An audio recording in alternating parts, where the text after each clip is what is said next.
എല്ലാവർക്കും സ്വാഗതം. ഈ റിവ്യൂ ഇഷ്ടപ്പെടുവാണെങ്കിൽ ഒന്ന് ലൈക്ക് ചെയ്തും സബ്സ്ക്രൈബ് ചെയ്തും സപ്പോർട്ട് ചെയ്യണേ. അപ്പോൾ അനി അങ്ങോട്ട് കാണാൻ ചെന്നതിന് നന്ദു നന്നായിട്ട് ദേഷ്യപ്പെടുന്നുണ്ട്. എന്നിട്ട് പറയുന്നുണ്ട്, ഞാൻ ഒരുപാട് ആഗ്രഹിച്ച് മേടിച്ചൊരു ജോലിയാണ്, അത് നീ കാരണം നഷ്ടപ്പെടുമെന്നാണ് തോന്നുന്നത്.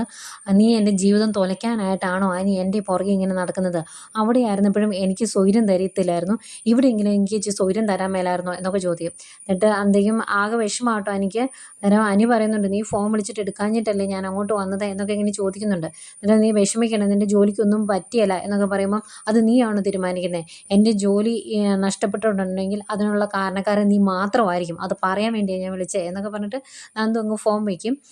ഫോൺ വെച്ച് കഴിഞ്ഞാൽ ആകെ വിഷമാട്ടോ എനിക്ക്. അന്നേരം കൂട്ടുകാർ ചോദിക്കുന്നുണ്ട്, എന്താ കട്ട കലിപ്പിലാണോ എന്ന് കഴിയുമ്പോൾ അവൾ ഭയങ്കര ദേഷ്യത്തിലാണ്. ആ ട്രെയിനർ അവളെ ഒരുപാടിട്ട് കഷ്ടപ്പെടുത്തുന്നുണ്ട്, ഇനി അയാളെ ഒന്ന് തളയ്ക്കണമല്ലോ എന്ന് പറയുക. അന്നേരം കൂട്ടുകാരെ, ഇനി തളയ്ക്കാനായിട്ട് നീ അങ്ങോട്ടൊന്നും ചെല്ലണ്ട കേട്ടോ, അത് ഇനി വേറെ പ്രശ്നമാകുമെന്ന് പറയുമ്പോൾ, അതല്ലടാ അവളെ ഒരുപാട് വിഷമിപ്പിക്കുന്നുണ്ട് അയാളെന്ന് പറയുമ്പം, ഈ കാര്യങ്ങളൊക്കെ അവൾ നേരത്തെ ഞങ്ങളോട് പറഞ്ഞതാണ്, എന്തോ മുൻവൈരാഗ്യം ഉള്ളതുപോലെയാണ് അയാൾ അവളോട് പെരുമാറുന്നത് എന്ന് പറയുമ്പം അനി പറയുന്നുണ്ട്, അങ്ങനെയാണെങ്കിൽ അയാൾക്കിട്ട് പണി കൊടുക്കണമല്ലോ എന്ന്. അന്നേരം നീ എന്ത് ചെയ്യാനാണ് ഉദ്ദേശിക്കുന്നത് എന്ന് അവർ ചോദിക്കും. അന്നേരം അനി പറയുന്നുണ്ട്, നിനക്കൊന്നും അറിയാൻ മേലാഞ്ഞിട്ടാണ്, എൻ്റെ മുത്തശ്ശൻ ഇതുപോലെയൊന്നും അല്ലായിരുന്നു പണ്ട്. മുത്തശ്ശൻ്റെ ആയ കാലത്താണ് എങ്കിൽ ഇയാളെ ഇപ്പം അവിടെ ചെന്ന് അടിച്ചിട്ട് പോകുന്നതിനെ മുത്തശ്ശൻ. അതുകൊണ്ട് എന്താ ചെയ്യേണ്ടതെന്ന് എനിക്കറിയാം. നമ്മൾ സ്നേഹിക്കുന്നവരുടെ ആഗ്രഹം നമ്മൾ സാധിച്ചു കൊടുക്കണം, അല്ലെങ്കിൽ പിന്നെ ഞാൻ അവളെ സ്നേഹിക്കുന്നെന്ന് പറഞ്ഞിട്ട് കാര്യമില്ലല്ലോ. അതുകൊണ്ട് അവൾക്ക് ജോലി നഷ്ടപ്പെടാതെ അവളുടെ ആഗ്രഹം സാധിച്ചു കൊടുക്കാൻ എനിക്കറിയാം. ഏതായാലും അയാൾക്കൊട്ടുള്ള പണി ഞാൻ കൊടുക്കും എന്നിങ്ങനെ പറഞ്ഞു നിൽക്കുവാണ് അനി. പിന്നെ കാണിക്കുന്നത് മുത്തശ്ശനും ആദർശും അജയനും ജയനും എല്ലാവരോടും ഇരുന്ന് അഭിയുടെ കാര്യം സംസാരിക്കുവാണ്. അഭിക്ക് ഒരു ബ്രാഞ്ചിൻ്റെ ചുമതല കൊടുക്കണം, അങ്ങനെ കൊടുക്കണം എന്നാണല്ലോ നവ്യ പറഞ്ഞിരിക്കുന്നത്. ഇനിയിപ്പം നവ്യ മോളെ വിഷമിപ്പിക്കാൻ പറ്റില്ല, അതുകൊണ്ട് അങ്ങനെ ഒരു ചുമതല അഭിക്ക് കൊടുക്കാൻ തീരുമാനിച്ചിരിക്കുന്നു. അന്നേരം ആദർശ് പറയുന്നുണ്ട്, ഇങ്ങനെ ഒരു സാഹചര്യത്തിൽ അവന് ഒരു ബ്രാഞ്ചിൻ്റെ പ്രത്യേകിച്ച് ഒരു സ്വർണ്ണക്കടയുടെ ചുമതല കൊടുത്തിട്ടുണ്ടെങ്കിൽ അത് ശരിയാകുകയില്ല മുത്തശ്ശ എന്ന് പറയുമ്പം, അതിനെന്താ വേണ്ടതെന്ന് വെച്ചാൽ നീ ചെയ്താൽ മതി, അവന് മുകളിൽ അവനെ നിയന്ത്രിക്കാൻ കഴിയുന്ന ഒരാളെ അവിടെ നിയമിക്കണം, അങ്ങനെ നിനക്ക് വിശ്വാസമുള്ള ഒരാളെ അവന് മുകളിൽ അവിടെ നിയമിക്കണം, അതിനുശേഷം അവന് ചുമതല കൈമാറിയാൽ മതി എന്ന് പറയും. അന്നേരം അതാ നല്ലതെന്ന് ജയനും അജയനും ഒക്കെ പറയുന്നുണ്ട് കേട്ടോ. അന്നേരം അജയൻ പറയുന്നുണ്ട്, അവൻ തെറ്റ് ചെയ്തു അത് പോട്ടെ, പക്ഷെ ആ തെറ്റ് ആദർശിൻ്റെ തലയിലിട്ടിട്ട് അവനിപ്പം നല്ല പിള്ളയായിട്ട് അഭിനയിക്കുവാണ് നവ്യയുടെ അടുത്ത്.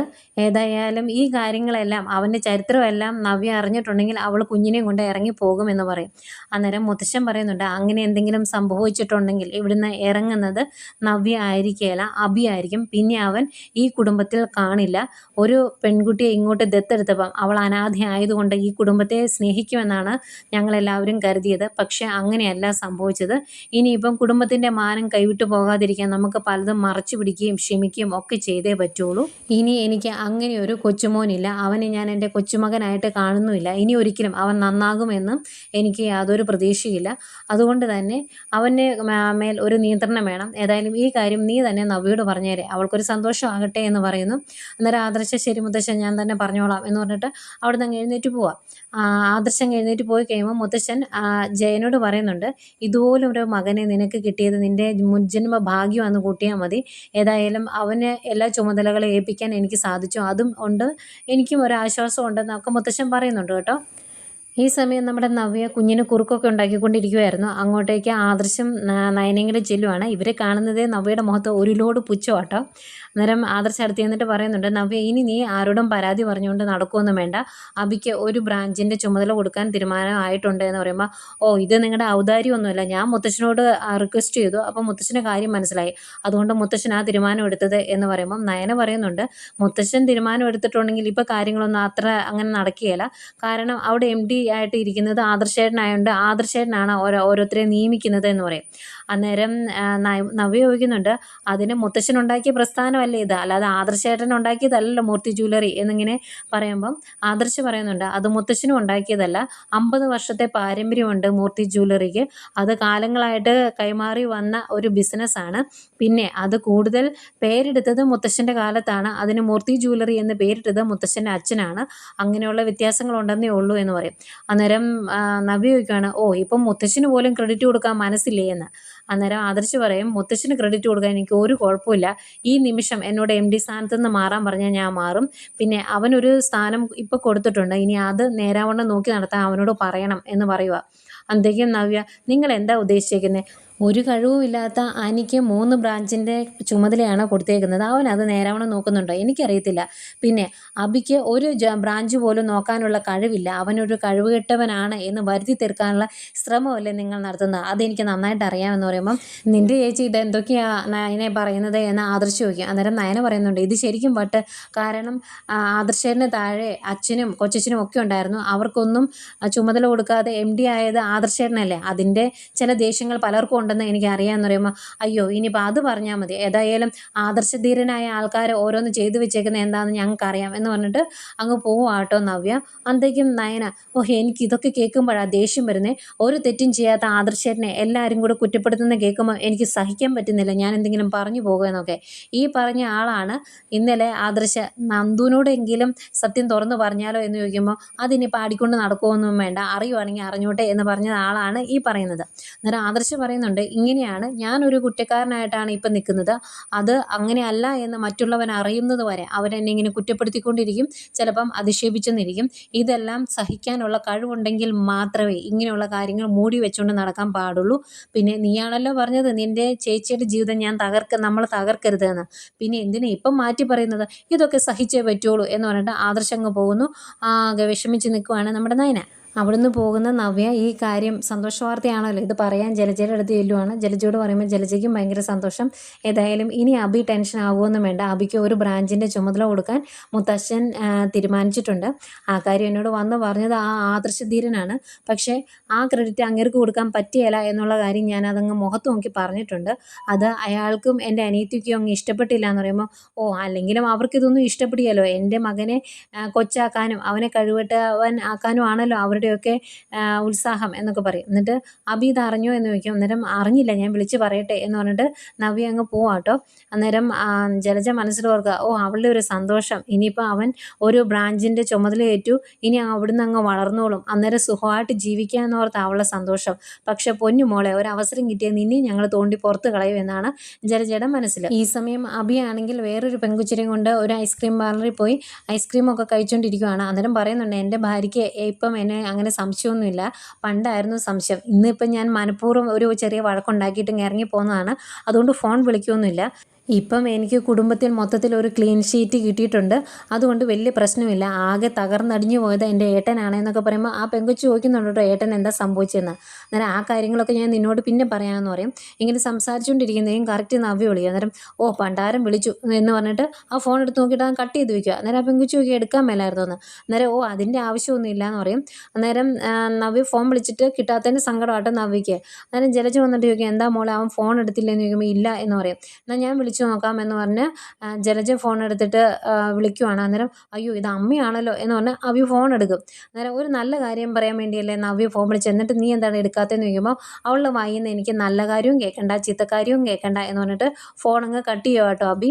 അന്നേരം ഇത് പറയുമ്പോഴേക്കും നവ്യയ്ക്ക് ഭയങ്കര സങ്കടം. എന്നിട്ട് പറയും അവനെ കുറ്റപ്പെടുത്തിയിട്ട് കാര്യമില്ലമ്മേ, ഞാൻ ആ കാര്യങ്ങളൊക്കെ ഒളിച്ചു വെച്ചില്ലേ, നയനയും അമ്മായിയും കൂടെ സ്നേഹത്തിലാന്നുള്ള കാര്യം, അതിൻ്റെ ദേഷ്യം അവന് എന്ന് പറയുമ്പോൾ അതിൻ്റെ ദേഷ്യം എനിക്കും ഉണ്ട് നിന്നോട്. നേരത്തെ പറഞ്ഞില്ലെങ്കിൽ കുഴപ്പമില്ലായിരുന്നു, പക്ഷെ അവനിപ്പം നിന്നെ ജീവന് തുല്യം സ്നേഹിക്കുന്നുണ്ട്. ആ സമയത്ത് നിനക്ക് അവനോടെല്ലാം തുറന്നു പറയായിരുന്നു എന്നൊക്കെ പറയുക. അന്നേരം വിഷമിച്ചങ്ങ് പോകും കേട്ടോ നവ്യ. അത് കഴിഞ്ഞ് ജലജ ഈ വിശേഷം പറയാനായിട്ട് അനാമികയുടെ ഒക്കെ അടുത്തോട്ട് ചെല്ലുക. അന്നേരം അനാമികയോട് അങ്ങോട്ട് വരുന്ന ജാനകി ചോദിക്കുകയാണ് മോൾക്ക് ഇഷ്ടപ്പെട്ട എന്തെങ്കിലും ഉണ്ടെങ്കിൽ പറയണം കേട്ടോ. ഇവിടെ ഒരാൾ കരൾ കൊടുത്തു എന്ന് പറഞ്ഞ് മരുമോൾക്ക് എല്ലാ ഇഷ്ടപ്പെട്ട സാധനങ്ങളും ഉണ്ടാക്കി കൊടുക്കുന്നുണ്ട്. കരളിൻ്റെ ആ ആരോഗ്യം അങ്ങ് തിരിച്ചു കിട്ടാൻ വേണ്ടിയായിരിക്കും. അന്നേരം ഞാൻ മോൾക്കും എന്തെങ്കിലും ഉണ്ടാക്കി തരണ്ടേന്ന് ചോദിക്കുമ്പോൾ അമ്മ എന്തുണ്ടാക്കിയാലും എനിക്ക് ഇഷ്ടമാണെന്ന് അനാമിക പറയും. അന്നേരമാണ് ജലജ പോയി ഈ വിശേഷം പറയുന്നത്. ഏതോ ഒരു സന്തോഷ വാർത്തയുണ്ട് എന്ന് പറഞ്ഞ് തുടങ്ങുന്നത് അതിൻ്റെ തെളിച്ചം നിൻ്റെ മുഖത്തുണ്ട് എന്ന് ജാനകി പറയും. ഇങ്ങനെ ഒരു ബ്രാഞ്ചിൻ്റെ ചുമതല കൊടുത്തു അബിക്ക് എന്ന് പറയുമ്പം അനാമിക പറയുക ഇനിയിപ്പം ആ നവ്യയുടെ അഹങ്കാരം കാണണം, അതോർക്കുമ്പോൾ എനിക്ക് സങ്കടമായെന്ന് പറയും. അന്നേരം ജലജ പറയുന്നുണ്ട് അവളെ അതിന് ഞാനോ മോനോ ഒന്നും പരിഗണിച്ചിട്ടില്ല, പക്ഷേ അവളിപ്പം നയനയ്ക്കും ആദർശനും എതിരായിട്ട് സംസാരിക്കുകയും അവരോട് വഴക്കുണ്ടാക്കുകയും ഒക്കെ ചെയ്യുന്ന ഒരു സന്ദർഭമാണ്. ഈ സന്ദർഭത്തിൽ നമുക്ക് അവളെ നമ്മളുടെ കൂടെ നിർത്തണം, എങ്കിലേ കാര്യങ്ങൾ ശരിയാകുകയുള്ളൂ. അങ്ങനെയാകുമ്പോൾ കുഞ്ഞിൻ്റെ പേരിൽ ഈ കുടുംബത്തിൽ ഒരു കലഹം ഉണ്ടാക്കി മിക്കവാറും സ്വത്തൊക്കെ ഭാഗം ചെയ്യുന്ന ഒരവസ്ഥയിലേക്ക് നമുക്ക് കൊണ്ടെത്തിക്കാൻ സാധിക്കുമെന്ന് പറയും. അന്നേരം ജാനകി പറയുന്നുണ്ട്, പണ്ട് അങ്ങനെയൊന്ന് വന്നതായിരുന്നല്ലോ, അന്നത് തടഞ്ഞത് ആദർശല്ലേ എന്ന് ചോദിക്കും. അന്നേരം ജലജ പറയുന്നുണ്ട്, അന്ന് ആ ഭാഗം വെക്കൽ നടന്നിട്ടുണ്ടെങ്കിൽ കൂടുതൽ സ്വത്ത് ആദർശിൻ്റെ കയ്യിലിരുന്നേനെ. പക്ഷേ ഇപ്പോൾ അങ്ങനെയല്ല, കാര്യങ്ങളൊക്കെ തിരിഞ്ഞു മറിഞ്ഞ് വരുന്നുണ്ടല്ലോ. അതുകൊണ്ട് ഇനി നമുക്ക് ഇതിൻ്റെ പേരിൽ ഇവിടെ ഒരു പ്രശ്നം ഉണ്ടാക്കണം.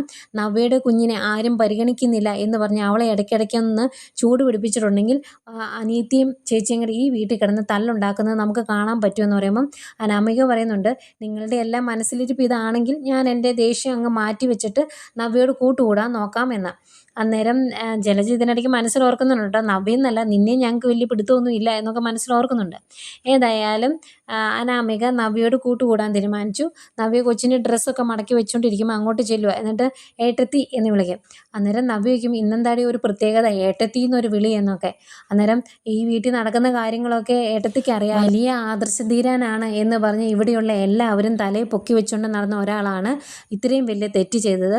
വിവാഹത്തിന് മുമ്പ് ഒരു കുഞ്ഞുണ്ടായിട്ടും നയനെ വിവാഹം കഴിച്ചു, എന്നിട്ടും അതൊരു തെറ്റായിട്ട് ഈ വീട്ടിലുള്ള പലരും കണക്കാക്കുന്നില്ല. അതുപോലെ തന്നെ ഏട്ടത്തിയുടെ കുഞ്ഞിനെ ആരും എടുക്കുകയോ ലാളിക്കുകയോ ഒന്നും ചെയ്യുന്നത് ഞാൻ കാണുന്നില്ല. ഇതൊക്കെ ഏട്ടത്തിക്കും വിഷമമുണ്ടാക്കുന്ന കാര്യങ്ങളാണ് എന്ന് എനിക്കറിയാം. ആ നയന ഇതിനെല്ലാം കാരണം എന്നൊക്കെ പറയുമ്പം നവ്യ പറയുന്നുണ്ട്, ഇതൊക്കെ പറഞ്ഞതൊക്കെ ശരിയാണ്, പക്ഷെ നീ അതിൻ്റെ പേരിൽ നയനെ കുറ്റപ്പെടുത്താനൊന്നും നിൽക്കണ്ട. അവൾ ഇങ്ങനെയൊക്കെ ചെയ്യുന്നത് ഈ കുടുംബത്തിൻ്റെ കെട്ടുറപ്പിന് വേണ്ടിയാണ്. അതിനുവേണ്ടി അവൾ പലതും സഹിക്കുകയും ക്ഷമിക്കുകയും ഒക്കെ ചെയ്യുന്നതാണ്. പക്ഷെ അവളുടെ ഈ രീതികളോട് എനിക്ക് എതിർപ്പുണ്ടെന്നേ ഉള്ളൂ എന്നൊക്കെ പറയുമ്പം അങ്ങനെയല്ല, ഇങ്ങനെയുള്ള തെറ്റുകൾ നടക്കുമ്പോൾ നമ്മളെല്ലാവരും ഒരുമിച്ച് നിൽക്കണം, അതിനെ ചോദ്യം ചെയ്യണം. അത് ഇവിടുത്തെ കുടുംബത്തിൻ്റെ കാരണവരുടെ മുമ്പിലേക്ക് എത്തിക്കുകയും ചോദ്യം ചെയ്യാനുള്ള ധൈര്യം നമ്മൾ കാണിക്കണം, എങ്കിലേ നമുക്കിവിടെ പിടിച്ചു നിൽക്കാൻ പറ്റുള്ളൂ എന്നൊക്കെ പറഞ്ഞ് കുറച്ച് വിഷം നവ്യയുടെ മനസ്സിലേക്ക് ഇട്ട് കൊടുത്തിട്ട് അനാമിക അങ്ങോട്ട് പോകുന്നു. അന്നേരം ഇതിനെപ്പറ്റി ഇങ്ങനെ ചിന്തിച്ച് നിൽക്കുന്ന നവ്യയെ കാണിച്ചുകൊണ്ടാണ് ഇന്നത്തെ എപ്പിസോഡ് അവസാനിക്കുന്നത്.